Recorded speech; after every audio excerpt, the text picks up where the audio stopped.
നമസ്കാരം.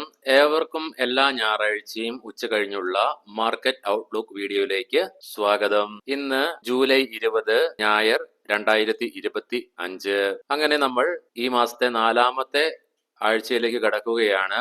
ക്വാർട്ടർ 1 ഏർണിംഗ്സും വിദേശ ധനകാര്യ സ്ഥാപനങ്ങളുടെ ആക്ഷൻസ് തുടങ്ങി പ്രധാനമായും 8 ഘടകങ്ങളായിരിക്കും ഈ ആഴ്ചത്തെ നമ്മുടെ മാർക്കറ്റിന്റെ ഗതിയെ നിർണ്ണയിക്കുക. അവ എന്തൊക്കെയാണെന്ന് നമുക്ക് ഈ വീഡിയോയിൽ ഡിസ്കസ് ചെയ്യാം. അതിനു മുൻപേ നമുക്ക് വളരെ പെട്ടെന്ന് കഴിഞ്ഞ ആഴ്ചത്തെ മാർക്കറ്റിനെ കുറിച്ചൊന്ന് ഓടിച്ചു നോക്കാം. കഴിഞ്ഞ ആഴ്ച നിഫ്റ്റിയിൽ വളരെ നാരോ ആയ ട്രേഡിംഗ് റേഞ്ച് ആണ് ക്രിയേറ്റ് ചെയ്യപ്പെടുകയുണ്ടായത്. നിഫ്റ്റി 276 പോയിന്റുകൾക്ക് ഉള്ളിലുള്ള ഒരു വ്യാപാരമേ കഴിഞ്ഞ ആഴ്ചയിൽ കാഴ്ചവെച്ചുള്ളൂ. ഇന്ത്യ വിക്സ് വീക്കിലി ബേസിസിൽ 3.6% ഇടിവ് രേഖപ്പെടുത്തിക്കൊണ്ട് 11.39 എന്ന നിലയിലാണ് നിലനിൽക്കുന്നത്. കഴിഞ്ഞ ആഴ്ചയിൽ ഇന്ത്യൻ മാർക്കറ്റിലെ ലീഡിംഗ് ഇൻഡസീസ് ഒക്കെ നഷ്ടത്തോടുകൂടി തന്നെയാണ് വ്യാപാരം അവസാനിപ്പിക്കുന്ന കാഴ്ച കണ്ടത്. വീക്കിലി ബേസിസിൽ നിഫ്റ്റിക്ക് വീക്കിലി ബേസിസിൽ 0.7% നഷ്ടം നേരിടുകയുണ്ടായി. അതുപോലെ തന്നെ കഴിഞ്ഞ ആഴ്ചത്തോടുകൂടി ഇന്ത്യൻ രൂപയും അമേരിക്കൻ ഡോളറിനെതിരെ തുടർച്ചയായി 2 ആഴ്ചകളിലും നഷ്ടം നേരിടുന്ന കാഴ്ചയും കാണുവാനിടയായി.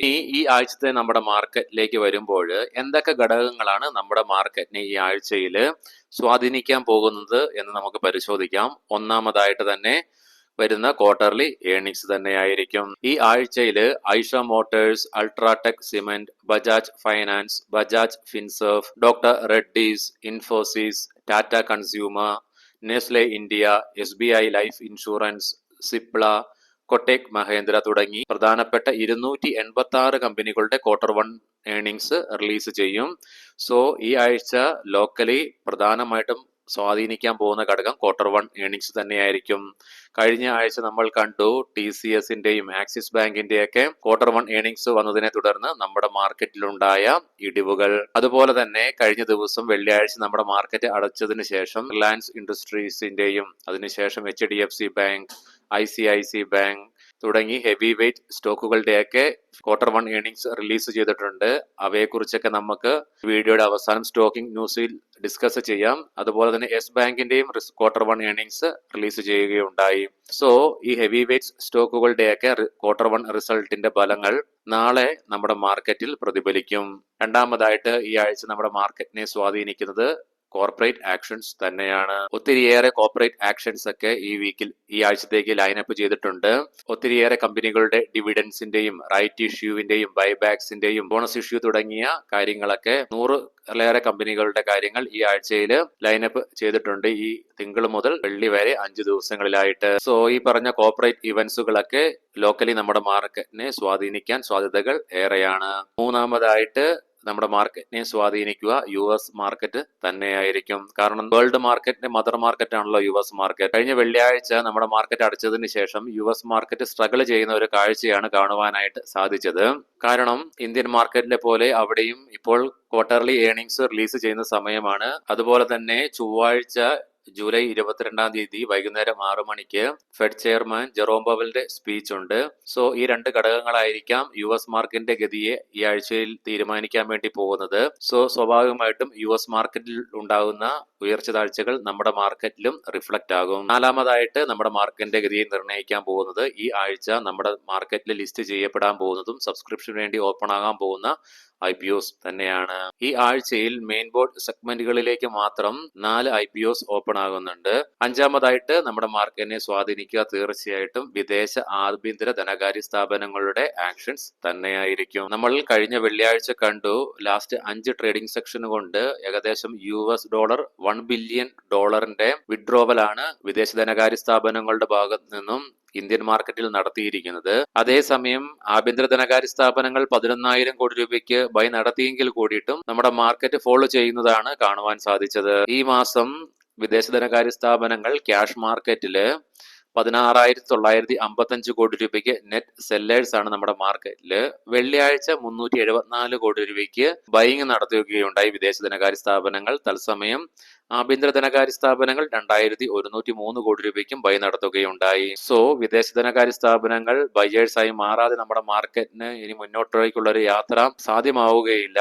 ആറാമതായിട്ട് നമ്മുടെ മാർക്കറ്റിനെ സ്വാധീനിക്കാൻ പോകുന്നത് ടെക്നിക്കൽ ഫാക്ടേഴ്സ് തന്നെയാണ്. നിലവിലെ നിഫ്റ്റിയുടെ EMA നിലനിൽക്കുന്നത് 24,930 എന്ന നിലയിലാണ്. സോ വെള്ളിയാഴ്ചത്തെ മാർക്കറ്റിൽ ഇടിവുണ്ടായെങ്കിൽ കൂടിയിട്ട് നിഫ്റ്റിയെ സംബന്ധിച്ചിടത്തോളം ഈ ലെവലിന് മുകളിലായിട്ട് ക്ലോസ് ചെയ്യുവാനായിട്ട് സാധിച്ചത് നിഫ്റ്റിയെ സംബന്ധിച്ചിടത്തോളം പോസിറ്റീവ് തന്നെയാണ്. അനലിസ്റ്റുകളുടെ അഭിപ്രായ പ്രകാരം നിഫ്റ്റിയില് 24,930 എന്ന ലെവലില് താഴേക്ക് പതിക്കുകയാണെങ്കിൽ 24,750, 24,500 എന്ന ലെവലുകൾ നിഫ്റ്റിയെ സംബന്ധിച്ചിടത്തോളം സപ്പോർട്ട് ലെവലുകളായിരിക്കും. ഇനി നിഫ്റ്റി 24,930 എന്ന ലെവലിന് താഴേക്ക് വരാതെ അവിടെ നിന്നും ഒരു ഉയർച്ച നിഫ്റ്റിയിൽ അനുഭവപ്പെടുകയാണെങ്കിൽ 25,200, 25,250 എന്ന ലെവലുകളിലേക്കും നിഫ്റ്റിക്ക് എത്തിച്ചേർന്നേക്കാമെന്നും അതുപോലെ നിഫ്റ്റിയെ സംബന്ധിച്ചിടത്തോളം 25,350 എന്ന ലെവലിന് മുകളിലേക്ക് അതിശക്തമായി മുന്നേറുകയാണെങ്കിൽ അല്ലെങ്കിൽ 25,350 എന്ന ലെവലിന് മുകളിലായിട്ട് ക്ലോസിംഗ് ബേസിസിൽ വ്യാപാരം അവസാനിപ്പിക്കുവാൻ സാധിച്ചെങ്കിൽ മാത്രമേ നിഫ്റ്റിക്ക് മുന്നോട്ടുള്ള ഒരു യാത്ര സാധ്യമാകുകയുള്ളൂ എന്നും അഭിപ്രായങ്ങളുണ്ട്. മാർക്കറ്റാണ്, ഇതൊക്കെ അനലിസ്റ്റുകളുടെ അഭിപ്രായങ്ങളുമാണ്. കാര്യങ്ങൾ എപ്പോൾ വേണമെങ്കിലും മാറി മറയാം എന്ന കാര്യം കൂടി നമ്മൾ ഓർമ്മയിൽ വെക്കുക.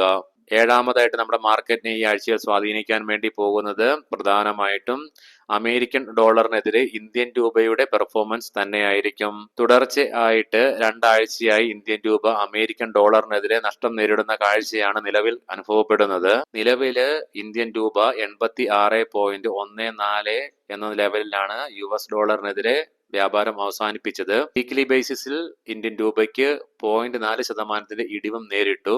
സോ ഇന്ത്യൻ രൂപ ശക്തി പ്രാപിക്കുകയാണെങ്കിൽ അത് വിദേശ ധനകാര്യ സ്ഥാപനങ്ങളെ നമ്മുടെ മാർക്കറ്റിലേക്ക് ആകർഷിക്കാൻ സാധ്യതകൾ ഉണ്ട്. ഇനി അഥവാ ഇന്ത്യൻ രൂപയുടെ വില ഇടിയുകയാണെങ്കിൽ അമേരിക്കൻ ഡോളറിനെതിരെ അത് വീണ്ടും വിദേശ ധനകാര്യ സ്ഥാപനങ്ങളെ നമ്മുടെ മാർക്കറ്റിലെ സെല്ലിംഗ് അതിശക്തമാക്കാൻ പ്രേരിപ്പിക്കുന്ന മറ്റൊരു ഘടകമായി മാറിയേക്കാം. എട്ടാമതായിട്ട് നമ്മുടെ മാർക്കറ്റിനെ സ്വാധീനിക്കുക തീർച്ചയായിട്ടും ക്രൂഡ് ഓയിലിന്റെ വിലയിലുണ്ടാകുന്ന ഏറ്റക്കുറച്ചിലുകൾ തന്നെയായിരിക്കും. ക്രൂഡ് ഓയിലിന്റെ വില വെള്ളിയാഴ്ച നമ്മൾ കണ്ടു ഉയരുന്നത്. കാരണം നമ്മൾ കണ്ടു ഇറാഖിലെ നോർത്തേൺ ഭാഗത്ത് അവരുടെ ഓയിൽ റിഫൈനർക്ക് നേരെ ഡ്രോൺ അറ്റാക്ക് ഉണ്ടായി. സോ പൊളിറ്റിക്കലിയോ അല്ലെങ്കിൽ മറ്റെന്തെങ്കിലും കാരണം കൊണ്ടോ ഓയിലിന്റെ പ്രൈസിൽ വർധനവ് ഉണ്ടാവുകയാണെങ്കിൽ അത് ഇൻഫ്ലേഷനുള്ള സാധ്യതകൾ വർദ്ധിപ്പിക്കും. സോ ഓയിലിന്റെ പ്രൈസ് കുറയുകയാണെങ്കിൽ അത് നമ്മുടെ മാർക്കറ്റിനെ അനുകൂലമായിട്ടും ഇനി വരുന്ന ആഴ്ചയിൽ ഓയിലിന്റെ പ്രൈസ് കൂടുകയാണെങ്കിൽ അത് നമ്മുടെ മാർക്കറ്റിനെ പ്രതികൂലമായിട്ടും എന്നുള്ള കാര്യം കൂടി ഓർമ്മയിൽ വെക്കുക.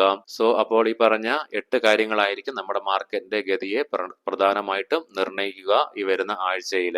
അതുപോലെ തന്നെ ചൊവ്വാഴ്ച 6 മണിക്ക് നമ്മുടെ മാർക്കറ്റ് അടച്ചതിന് ശേഷം ഫെഡ് ചെയർമാൻ ജെറോം പവലിന്റെ സ്പീച്ച് ആണ് ഈ ആഴ്ചയിലെ ഏറ്റവും വലിയ ഗ്ലോബൽ ഇവന്റ്സ് ആയിട്ടുള്ളത്. അതുപോലെ തന്നെ മറ്റു പല ഇവന്റ്സുകളും ഗ്ലോബലി ഡൊമസ്റ്റിക്കിലേക്ക് ഉണ്ട്.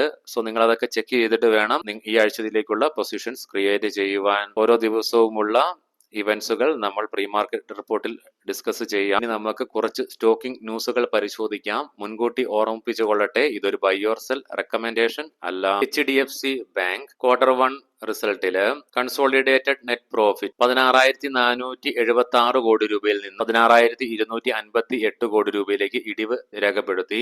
തത്സമയം നെറ്റ് ഇൻട്രസ്റ്റ് ഇൻകം 5.4% വർധനവും രേഖപ്പെടുത്തുകയുണ്ടായി. 1:1 എന്ന റേഷ്യോ ബോണസ് ഷെയർ ഇഷ്യൂ ചെയ്യുന്നുണ്ട്. ഓഗസ്റ്റ് 27 റെക്കോർഡ് ഡേറ്റ് ആയിട്ട് പരിഗണിക്കുന്നത്. അതുപോലെ തന്നെ 5 രൂപ ഡിവിഡൻഡ് പെർ ഷെയറും നൽകുന്നുണ്ട്. ജൂലൈ 25 റെക്കോർഡ് ഡേറ്റ് ആയിട്ട് പരിഗണിക്കുന്നത്. റിലയൻസ് ഇൻഡസ്ട്രീസ് Q1 ഏർണിംഗ്സിൽ നെറ്റ് പ്രോഫിറ്റിൽ 76.5% വർധനവ് രേഖപ്പെടുത്തുക ഉണ്ടായി. ഈ പറയുന്നതൊക്കെ ഇയർ ഓൺ ഇയറിലാണ് കേട്ടോ. കമ്പനിയുടെ റവന്യൂ 6% ഉയർന്ന് 2.73 ലക്ഷം കോടി രൂപ റിപ്പോർട്ട് ചെയ്യുകയുണ്ടായി. യൂണിയൻ ബാങ്ക് കമ്പനിയുടെ നെറ്റ് പ്രോഫിറ്റ് 11.87% വർധനവ് രേഖപ്പെടുത്തിക്കൊണ്ട് 4,116 കോടി രൂപ റിപ്പോർട്ട് ചെയ്യുകയുണ്ടായി. ICICI ബാങ്ക് സ്ട്രീറ്റ് എസ്റ്റിമേഷനെയൊക്കെ മറികടന്നുകൊണ്ട് 15% ഉയർച്ച നെറ്റ് പ്രോഫിറ്റില് രേഖപ്പെടുത്തുക ഉണ്ടായി. ഇൻട്രസ്റ്റ് ഇൻകത്തില് 8.4% ഉയർച്ചയും രേഖപ്പെടുത്തി. സ്പന്ദന സ്ഫൂർത്തി കമ്പനി 400 കോടി രൂപയുടെ റൈറ്റ് ഇഷ്യൂ ലോഞ്ച് ചെയ്യുന്നുണ്ട്. ഓഗസ്റ്റ് 1 ലോഞ്ച് ചെയ്യപ്പെടുക. റൈറ്റ് ഇഷ്യൂവിന്റെ പ്രൈസ് കണക്കാക്കുന്നത് 230 രൂപ പെർ ഷെയർ എന്ന നിലയിലാണ്. വെള്ളിയാഴ്ചത്തെ ക്ലോസിംഗിൽ നിന്നും 25% താഴെയായിട്ടാണ് റൈറ്റ് ഇഷ്യൂ പ്രൈസ് ഫിക്സ് ചെയ്തിരിക്കുന്നത്. ഇന്ത്യ സിമന്റ്സ് Q1 റിസൾട്ടിൽ കമ്പനിയുടെ നെറ്റ് ലോസ് 133 കോടി രൂപ റിപ്പോർട്ട് ചെയ്യുകയുണ്ടായി. Yes bank Q1 net profit 59% വളർച്ച രേഖപ്പെടുത്തിക്കൊണ്ട് 502 കോടി രൂപയിൽ നിന്നും 801 കോടി രൂപയിലേക്ക് ഉയർച്ച രേഖപ്പെടുത്തി. പ്രോഫിറ്റ് ആഫ്റ്റർ ടാക്സ് 8% ഉയർച്ച രേഖപ്പെടുത്തി. തത്സമയം ഇൻട്രസ്റ്റ് ഇൻകം 1.6% ഇടിവും രേഖപ്പെടുത്തുകയുണ്ടായി. ഏവർക്കും നല്ല ഒരു സായാഹ്നം ആശംസിക്കുന്നു. നാളെ രാവിലെ പ്രീ മാർക്കറ്റ് റിപ്പോർട്ടുമായിട്ട് കണ്ടുമുട്ടാം. നന്ദി, നമസ്കാരം.